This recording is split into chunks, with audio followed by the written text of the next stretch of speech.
오늘은 4장 17절부터 32절을 중심으로 해서 새 사람을 입으라 라는 제목으로 말씀을 나누려고 합니다. 지난주에 4장 1절부터 16절을 강의하면서 말씀드렸던 대로 바울이 쓴 서신들은 대부분 앞부분에서 이론적인 내용을 다루고 뒷부분에서 실천적인 내용을 다루는 특징이 있는데 에베소서도 역시 그런 구조로 되어 있다고 말씀드렸습니다. 에베소서는 3장까지가 교리적인 이론적인 가르침이고 4장부터는 그 교리에 근거한 실천적인 교훈입니다. 지난주에 살펴본 4장 1절부터 16절은 그리스도 안에서 하나 된 교회의 일치와 연합에 대한 교훈이었습니다. 즉 그리스도 안에서 다양성 속의 통일성을 지키고 발전시켜라 라고 하는 것이 우리가 살펴본 교훈의 내용이었습니다. 그 이후 16절 이후 오늘 우리가 읽은 이 본문을 포함해서 5장 20절까지는 4개의 문단으로 구성되어 있는데 모두 새 사람으로서의 그리스도인의 바른 삶에 관한 권면입니다. 오늘 우리가 은혜를 나눌 본문은 두 부분으로 나누어서 좀 살펴볼 수가 있습니다. 17절부터 24절, 25절부터 32절 이렇게 두 부분으로 나눌 수 있는데 전반부인 17절부터 24절까지에서는 구속받은 그리스도인의 생활 원칙에 대해서 말씀하고 있습니다. 핵심적인 내용은 옛사람을 벗어버리고 새 사람을 입으라는 것입니다. 그리고 후반부 25절부터 32절까지에서는 옛사람을 벗어버리고 새 사람을 입은 그 새 사람의 구체적인 삶의 모습을 담고 있습니다. 즉, 새 사람이 된 성도는 행실에 있어서, 마음 씀씀이에 있어서, 언어 사용에 있어서 새 사람의 성품에 합당하게 행함으로써 대인관계의 잘못으로 인해서 마귀에게 틈탈 기회를 주거나 혹은 우리 안에 내주하고 계시는 성령을 근심하게 하면 안 된다라고 교훈하고 있습니다. 이것이 오늘 우리가 살펴볼 본문의 주요 내용입니다. 먼저 17절부터 살펴보겠습니다. 그러므로 내가 이것을 말하며 주 안에서 증언하노니 이제부터 너희는 이방인이 그 마음에 허망한 것으로 행함같이 행하지 말라. 여기서 이방인이 누구일까요? 유대인과 대칭되는 의미의 이방인이라기보다는 하나님이 없는 사람, 예수를 믿지 않는 사람들을 말합니다. 이런 하나님이 없이 사는 사람들은 허망한 것에 관심을 두고 허망한 것을 추구하고 살다가 인생을 허망하게 끝내게 됩니다. 이런 이방인의 행함같이 하지 말라는 것은 하나님을 모르고 살았던 과거의 삶을 청산하라라는 말씀입니다. 예수를 믿는 그리스도인이 된 이제부터는 과거와 단절을 해야 된다는 사실을 의미합니다. 좋은 의미의 왕년을 붙들지 말고 나쁜 의미의 흑역사를 잊어버리라는 것입니다. 세상 삶이 주는 쾌락을 따라 살았던 옛사람의 삶의 모습에서 벗어나라는 말입니다. 하나님을 믿지 않는 이방인들, 그리고 우리의 옛사람의 모습인 18절이 말씀하고 있듯이 그들은 총명이 어두워지고 무지함과 굳은 마음으로 인해서 하나님의 생명에서 떠나 있는 자들입니다. 그리고 19절이 말하는 것처럼 방탕에 방임하여 방탕에 자기 자신을 그냥 내버려 두어서 모든 더러운 것을 욕심으로 행하는 자들입니다. 이런 옛사람들은 마음이 아주 딱딱하게 굳어 있습니다. 경직되어 있습니다. 영적인 감각, 도덕적인 감각이 별로 없습니다. 영적인 도덕적인 감각이 없습니다. 그런 영적이고 도덕적인 감각이 없으면 자신을 방탕에 던지게 됩니다. 그리고 자신을 방탕에 던지게 되면 모든 더러운 것들을 더러운 것으로 여기지 아니하고 욕심으로 행합니다. 이것이 바로 22절에서 말하고 있는 유혹의 욕심을 따라 썩어져가는 구습을 따르는 옛사람의 모습입니다. 여러분, 우리는 신분상 새 사람이 되었습니다. 그러나 실존적으로는 옛사람처럼 행동할 가능성이 다분합니다. 노예에서 해방된 자유인이라 할지라도 그에게 남아있는 노예 근성 때문에 자유인이 된 후에도 노예처럼 행동할 수 있는 것과 같습니다. 새 사람이 새 사람답게 살지 않고 옛사람처럼 살 수 있다는 말입니다. 그러나 우리 그리스도인들은 그렇게 살면 안 됩니다. 하나님의 생명에 연결되어 있는 새 사람이 하나님의 생명에서 떠난 이방인처럼 행하면 안 된다는 말입니다. 왜냐하면 20절이 말씀하고 있는 것처럼 우리는 그리스도를 그같이 배우지 아니했기 때문입니다. 우리는 개방된 마음으로, 열린 마음으로 그리스도를 영접하고 허망하고 공허한 것이 아닌 참된 것을 추구하며 무지의 흑암이 아니라 참 지식의 광명에 이른 사람들입니다. 우리는 그리스도에 관해 배우는 사람이 아닙니다. About Jesus, 그리스도에 관해서 배우는 것이 아닙니다. 우리는 그리스도를 배우는 사람들입니다. 우리는 성경에 관해서 배우는 것이 아니고 성경을 배우는 것입니다. 21절의 말씀처럼 우리는 예수님 안에 있는 진리대로 그분에 관해서 듣고 그분 안에서 가르침을 받았습니다. 그렇기 때문에 우리의 삶의 기준은 예수 그리스도입니다. 우리의 렌즈를 나에서 예수로 바꿔 끼웠고 우리의 렌즈를 내 생각과 내 정욕과 내 탐욕과 내 욕심에서 하나님의 명령, 하나님의 말씀으로 렌즈를 바꿔 낀 사람들입니다. 그렇기 때문에 우리는 그리스도를 본받고 그리스도를 닮아가야 합니다. 우리는 옛사람의 모습을 벗어버려야 됩니다. 왜요? 우리는 그리스도의 진리를 아는 자답게 살아야 하기 때문입니다. 그래서 22절은 우리에게 이렇게 말씀합니다. 너희는 유혹의 욕심을 따라 썩어져가는 구습을 따르는 옛사람을 벗어버려라 라고 말씀합니다. 우리는 거듭나기 전에 정욕의 욕심을 따라 살던 옛자, 다시 말하면 예수님을 믿기 전에 가지고 있었던 이기적이고 자기중심적이고 세상적인 그런 타락된 인간의 모습을 벗어나야 합니다. 벗어버려야 합니다. 십자가에 못 박아 버려야 됩니다. 아직도 혹시 세상에 딛고 있는 발이 있다면 세상에 딛고 있는 그 발을 들어서 거기에서 나와서 영적인 세계, 신앙의 세계로 완전히 두 발을 다 내디뎌야 됩니다. 그리고 거기에 그쳐서는 안 됩니다. 새 사람을 입어야 됩니다. 23절 보십시오. 오직 너희의 심령이 새롭게 되어 하나님을 따라 의와 진리의 거룩함으로 지으심을 받은 새 사람을 입으라. 새 사람을 입기 위해서는 먼저 23절을 보니까 너희의 심령이 새롭게 되어 라고 말씀합니다. 이미 예수를 믿음으로 우리가 심령이 새롭게 되었는데 왜 또 심령이 새롭게 되어야 한다고 말하고 있을까요? 그것은 우리의 심령이 성령 하나님에 의해서 계속적으로 지속적으로 새로워져야 함을 의미합니다. 한 걸음 더 나아가서 하나님께서 부패한 우리의 심령 가운데 새롭게 창조하신 정한 마음을 지속적으로 유지해서 타락한 옛 본성이 일으키는 부패하고 더러운 요구를 철저히 억제하고 철저히 버리라는 말입니다. 새 사람이란 우리가 잘 알다시피 예수 그리스도의 십자가의 피로 거듭난 사람을 말합니다. 즉 24절의 말씀처럼 의와 진리의 거룩함으로 지으심을 받은 새로운 자아를 말합니다. 그리스도 안에서 회복된 하나님의 형상을 말합니다. 오늘 본문에 보니까 하나님의 형상을 의와 진리의 거룩함으로 특징하고 있습니다. 우리는 하나님의 의와 하나님의 진리의 거룩함이라는 하나님의 형상으로 창조되었다라는 말입니다. 그런데 우리 인간이 어떻게 되었습니까? 이런 하나님의 형상이 죄로 인해서 일그러지고 바로 그 하나님의 형상을 상실하고 말았습니다.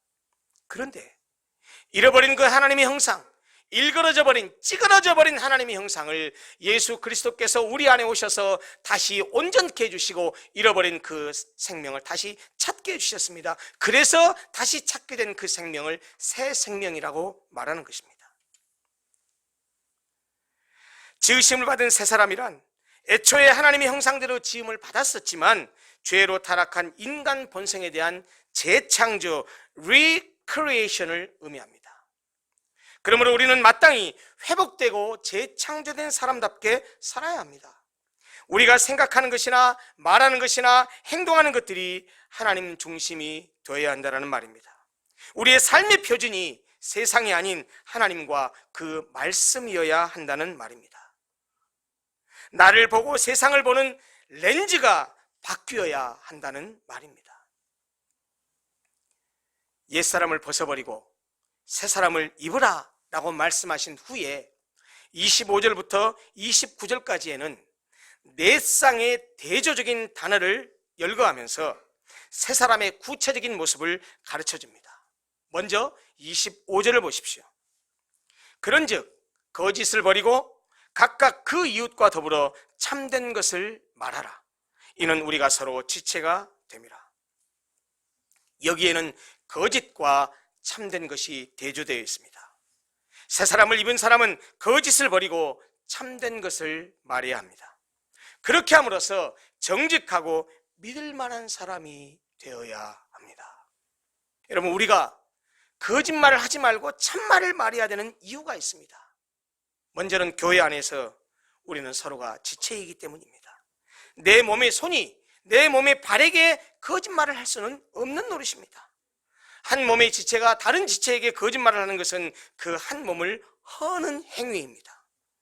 한 지체는 다른 지체에게 반드시 참된 말을 해야 합니다. 왜요? 말은 신뢰의 기초이기 때문입니다. 거짓말을 하는 사람은 결코 믿을 수 있는 사람이 아니지 않습니까?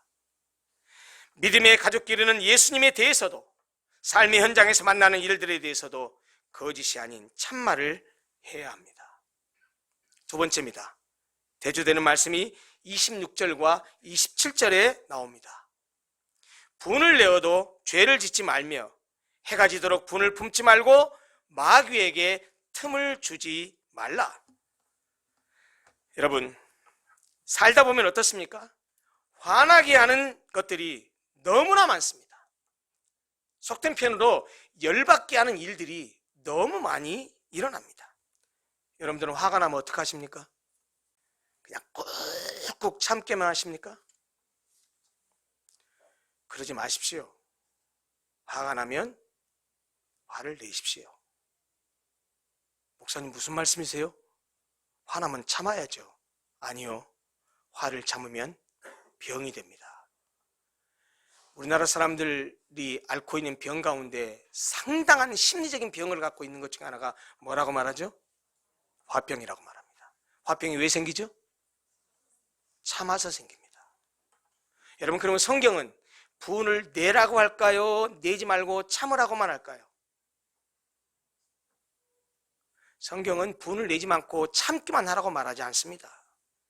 분을 내도 된다고 말합니다. 물론 화를 낸다고 해서, 분을 낸다고 해서 앞뒤 안 가리고 행동하라는 말이 아닙니다. 성경이 말하는 대로 해가 지기 전에 그 화를 풀어버리라는 말입니다. 화를 품지 말고 풀어야 하는 이유는 그것으로 인해서 마귀에게 이용당할 수 있기 때문입니다. 여러분, 화가 커지면 나에게 화를 나게 한 그 사람에 대한 증오심이 생깁니다. 그 증오심을 어떤 좋은 방법으로 해소하지 않으면 그 증오심이 계속 쌓이고 그 증오심이 자라면 마침내는 폭력으로 나타납니다. 육체적인 폭력으로도 나타나고 주먹질하는 것으로 나타나고 이 세치 혀를 통해서도 폭력으로 나타납니다. 심지어 우리가 사회에서 보는 것처럼 살인으로까지 이어집니다. 사소한 일에 열받고 목소리 커지는 것이 내 성향이라고 하더라도 죄송합니다. 그 성향은 고쳐야 됩니다. 28절을 보십시오. 세 번째입니다.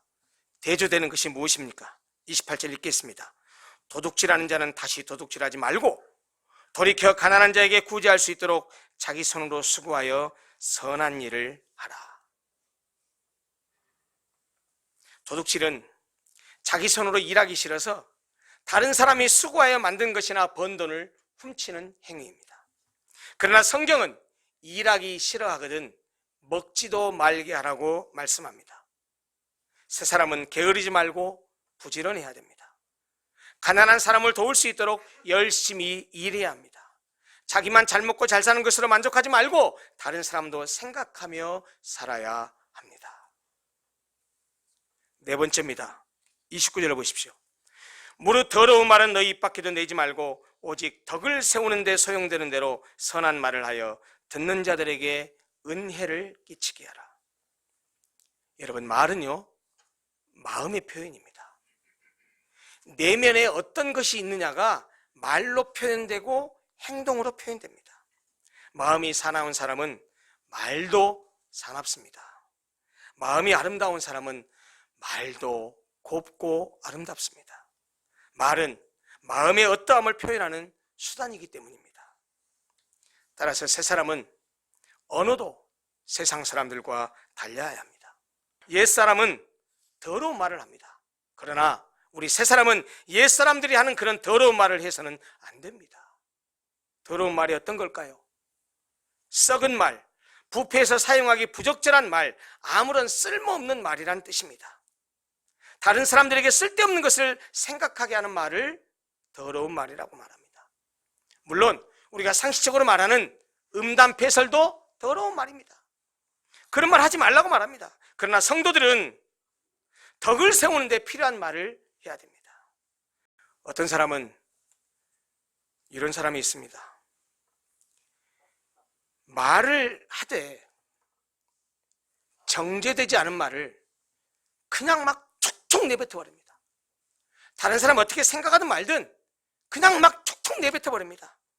그리고 자기 마음에 안 맞으면, 감정이 좀 상하면 그냥 막 화도 내고 성질 들으면서 말로 막 직격탄을 쏟아붓습니다. 그러면서 이렇게 말합니다. 아, 내 성격이 그래서 그래.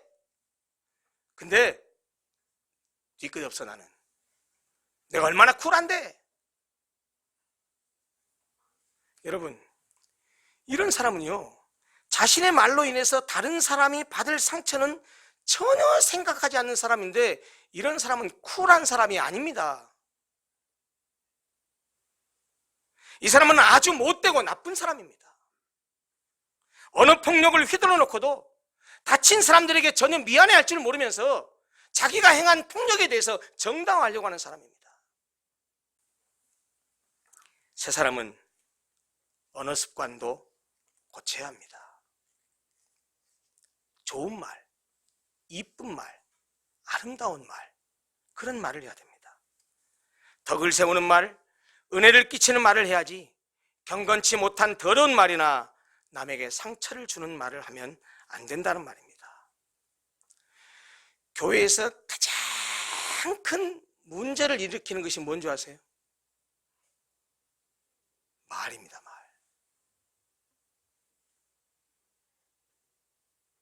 말 때문에 교회 공동체가 아주 아름답게 세워지기도 하고, 말 때문에 교회 공동체가 허물어지기도 합니다. 정말 말 조심해야 됩니다. 입 닫고 살라는 말이 아니고요, 덕을 세우는 말, 사랑의 말, 남을 세워주는 말, 은혜스러운 말을 해야 된다는 말입니다. 이렇게 네 쌍의 대조적인 새 사람이 된 사람들의 삶의 모습을 얘기한 다음에 본문 32절과 32절에서는 새 사람이 가져야 될 삶의 윤리를 다시 한번 열거하면서 정리해 줍니다. 너희는 모든 악독과 노함과 분냄과 떠드는 것과 비방하는 것을 모든 악의와 함께 버리고 서로 친절하게 하며 불쌍히 여기며 서로 용서하기를 하나님이 그리스도 안에서 너희를 용서하심과 같이 하라. 먼저 우리는 악독, 노함, 분냄, 떠드는 것, 비방하는 것, 악의, 나쁜 뜻을 버려야 됩니다. 그것은 새 사람을 입은 우리에게는 어울리지 않는 것들입니다. 버려야 될 것은 버려야 됩니다. 그런데 여기 버려야 될 것 가운데 말이 얼마나 중요한지는, 떠드는 것과 비방하는 것을 버리라고 했는데 다 말과 관계됩니다. 떠드는 것이 뭐죠? 요즘 사람들 하는 말로 뒷담화 까는 겁니다.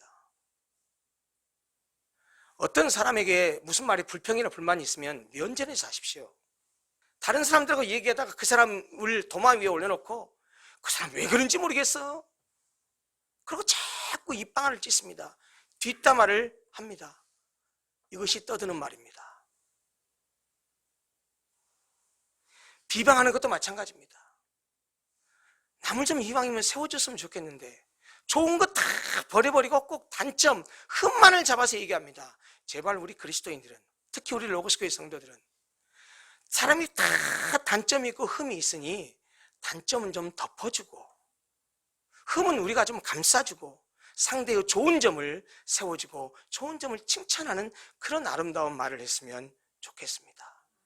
아울러서 서로에 대해서 친절하게 대해야 합니다. 서로를 불쌍히 여겨야 한다는 말입니다. 서로에 대해서 측은지심을 좀 가져야 된다는 얘기입니다. 역지사지의 심정으로 저 사람을 입장을 이해해보고 저 사람 참 안타깝다. 저 사람이 참 이런 상황이니까 내가 더 사랑하고 용서하고 이해하고 품어줘야지, 이런 마음을 가지라는 얘기입니다. 또 성경은 우리에게 이렇게 권면합니다. 용서하며 살라고 합니다. 여러분, 교회는 믿음에 기초한 사랑과 섬김의 신앙가족 공동체입니다. 혹시 누군가를 도저히 품을 수 없다고 한다면 그 사람을 생각하지 말고 하나님의 용서를 생각하십시오. 그 사람을 생각하지 말고 내 죄를 생각하고 내 죄를 용서해 주신 하나님의 그 사랑을 생각하십시오. 성경이 그렇게 말하잖아요. 서로 용서하기를 하나님의 그리스도 안에서 너희를 용서하심과 같이 그렇게 용서해라. 이미 우리도 하나님께 용서를 받았잖아요. 용서를 받은 사람이라면 우리도 다른 사람을 용서하고 살라고 성경은 말합니다. 하나님의 용서가 없었다면 우리는 하나님 앞에 설 수 없는 자입니다. 아무리 나에게 잘못하고 실수한 사람이라도 하나님의 용서하심으로 용서하는 그런 공동체가 됐으면 좋겠습니다. 그런데 30절을 보면 우리가 새 사람답게 살지 않으면 우리 안에 내주하시는 성령이 근심하신다고 말씀합니다. 하나님의 성령을 근심하게 하지 말라. 그 안에서 네가 구원의 날까지 인치심을 받았느니라. 여기서 근심하게 한다는 말은 고통과 슬픔을 유발한다는 뜻입니다.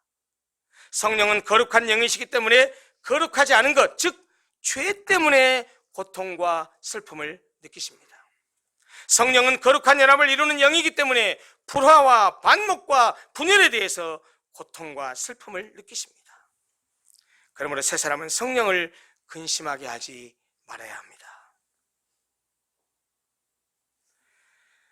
말씀을 정리하면서 마무리하겠습니다. 우리가 예수를 믿음으로 그리스도인이 되었다면 마땅히 그리스도인으로 성숙해져 가서 예수님의 닮은 인격을 우리 안에 이루어야 합니다. 하나님의 구속의 은혜에 감사하고 자신의 실제 사회적 삶 속에서, 실제 자신의 삶 속에서 선한 행실의 열매를 맺어야 합니다. 이를 위해서 성경은 우리에게 과거 그리스도를 믿기 이전에 옛사람의 어두운 생활을 청산하고 하나님을 따라 지음받은 새 사람으로서의 삶을 살라고 요청합니다. 행실과 마음, 언어 사용 등에서 새 사람의 성품에 합당하게 행하라고 말씀하십니다. 이렇게 하지 않으면 우리 마음속에 내주하시는 성령이 근심케 된다고 말씀합니다. 자식을 키울 때 어떤 것이 그렇게 마음이 아프던가요?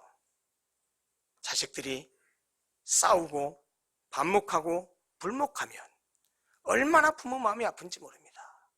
하나님도 우리가 로고스 교회 안에서 한 가족 공동체, 믿음의 공동체를 이루었는데 그 가족 구성원들이 이런저런 이유로 서로 시기하고 질투하고 반목하고 그렇게 서로 원수같이 지낸다고 한다면 성령 하나님이 탄식하면서 걱정하고 슬퍼하실 것입니다.